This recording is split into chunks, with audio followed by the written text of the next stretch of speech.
Food labels. No matter how obvious a food's ingredients may seem, the label on the side of the box is, for consumers, a window into the manufacturing process and the quickest way to know what a food contains. This knowledge is great for the average health-conscious consumer. But for those with food allergies, thoroughly reading a food label can be the difference between a pleasant afternoon snack and a frightening visit to the emergency room. Hi, I'm Heather Brooker, and I'm here to answer your most pressing questions from the often confusing world of food. Today, we're talking about how to read food labels. This is Food for Thought.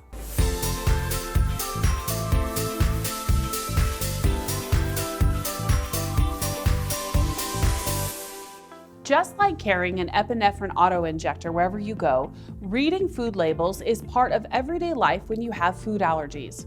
During every trip to the grocery store, anyone who has allergies or is shopping for someone who does must read every label to make sure that a product is safe. Reading the labels of favorite products is just as important as scrutinizing new ones, as ingredients or manufacturing processes can be altered without warning. The more you read labels, the faster you'll get, and you'll notice new ingredients which might be red flags once you know what to expect. Once the label is in front of you, what should you look for? First things first, identify whether your allergen is in the product. By law, the top 8 most common allergens, milk, egg, peanut, tree nuts, soy, wheat, fish, and shellfish, must be noted on food labels. All ingredients are supposed to be listed, but if your allergens go beyond the top 8, extra caution should be used. Laws require these top 8 allergens to appear in one of 3 ways on a food label. 1. In the ingredient list, using the allergen's common name. 2. Using the word contains, followed by the name of the major food allergen. For example, contains wheat. And 3, in the ingredient list, in parentheses, when the ingredient is a less common form of the allergen, for example, albumin, eggs. Next, determine whether your allergen might be in the product. While not governed by law, many manufacturers voluntarily include precautionary statements on food labels, such as may contain, made in a facility which also processes, or made on equipment with.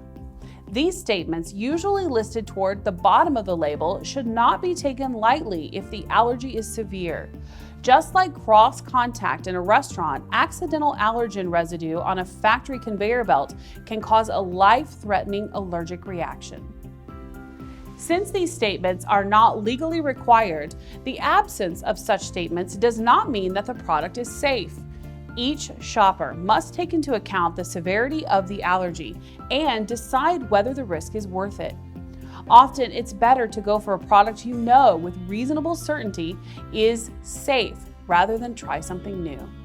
Additional allergen statements such as peanut-free or egg-free are also beyond the scope of law. This means that a product which is labeled as being free of a certain allergen may still be manufactured in a facility that also processes that allergen in other products.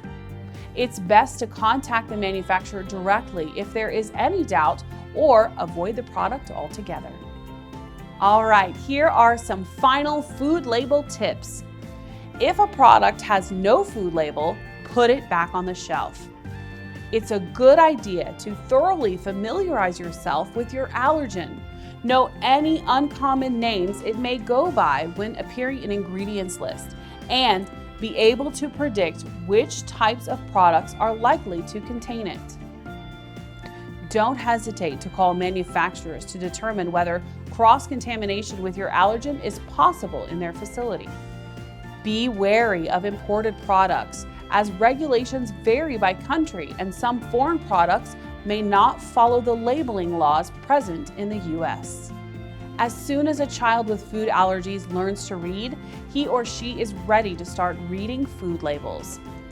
Lastly, even if you read the label while in the store, it can't hurt to give the ingredient list a quick once-over at home to be sure that an allergen wasn't missed while rushing to get the grocery shopping over with.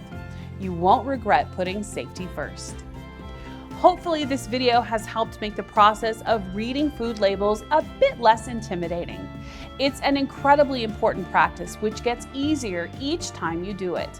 Give it a try next time you head to the store, and make sure to sign up for alerts on foodallergy.org to keep up with the latest. Reading food labels is something you can master, and we're here to help.